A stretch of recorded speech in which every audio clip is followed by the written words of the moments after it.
CBSE class 12 chemistry, हमारा chapter है D and F block elements. अगला क्वेश्चन है question number 51। Explain. Many of the transition elements are known to form interstitial compounds.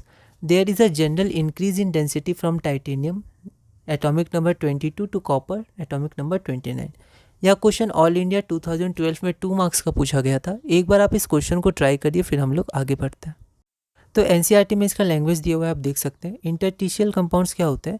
In the crystal lattice transition elements have interstitial vacant spaces. ठीक है, तो क्या होता है, जो हमारा कंपाउंड होता है, तो डी ब्लॉक जो एलिमेंट्स होते हैं उनके कंपाउंड्स के बीच में कुछ स्पेसेस होते हैं खाली, है ना। तो इनको हम लोग बोलते हैं इंटरस्टिशियल वैकेंट स्पेसेस। वो जो स्पेस होते हैं उनमें जो स्मॉल साइज नॉन मेटल्स होते हैं जैसे हाइड्रोजन, बोरॉन, कार्बन, नाइट्रोजन, वो आके ट्रैप हो जाते हैं। इसलिए इन कंपाउंड्स को इंटरटिशियल कंपाउंड्स बोले जाते हैं। एग्जांपल आप दे सकते हैं जैसे TiC, Fe3H एट्सेट्रा। ठीक है, अगला हमारे पास क्या है? There is general increase in density. तो देखिए, as we move across the transition series from titanium to copper, the atomic radius decreases due to increase in nuclear charge. तो आपका रेडियस डिक्रीज होता है और वॉल्यूम भी डिक्रीज होगा, क्योंकि वॉल्यूम क्या होता है, स्फेरिकल मानेंगे तो 4/3 πr3, तो डायरेक्टली प्रोपोर्शनल टू रेडियस होता है।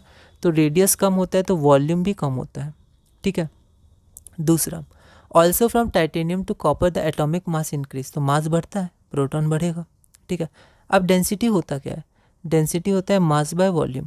तो अगर मास बढ़ेगा तो डेंसिटी बढ़ेगा और वॉल्यूम घटेगा तो डेंसिटी घटेगा, और दोनों काम हो रहा है, मास भी बढ़ रहा है, वॉल्यूम भी घट रहा है, तो आपका डेंसिटी इंक्रीज कर जाता है। Hence density of transition metal increases from titanium to copper, है ना। तो ये हमारा रीज़न हो गया। अब हमारा अगला टॉपिक है टॉपिक 8 पोटेशियम डाइक्रोमेट, और हम लोग इसके बाद टॉपिक 9 पढ़ेंगे। पोटेशियम डाइक्रोमेट के बाद पोटेशियम परमैंगनेट। ठीक है, तो ये दोनों बहुत ही इंपॉर्टेंट है। और अब हमारा टॉपिक आ गया एनसीईआरटी का सब important D block element compounds, D block के कुछ कंपाउंड्स, डी ब्लॉक एलिमेंट्स के कुछ कंपाउंड्स, है ना।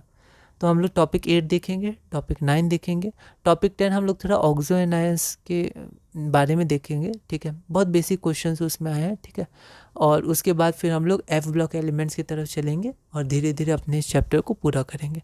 तो अगली वीडियो में हम टॉपिक नंबर 8 शुरू करेंगे और धीरे धीरे आगे बढ़ेंगे। ये आपका क्वेश्चन 52 है, टॉपिक नंबर 8 का पहला क्वेश्चन। सीबीएसई 2023 में 1 मार्क का पूछा गया था।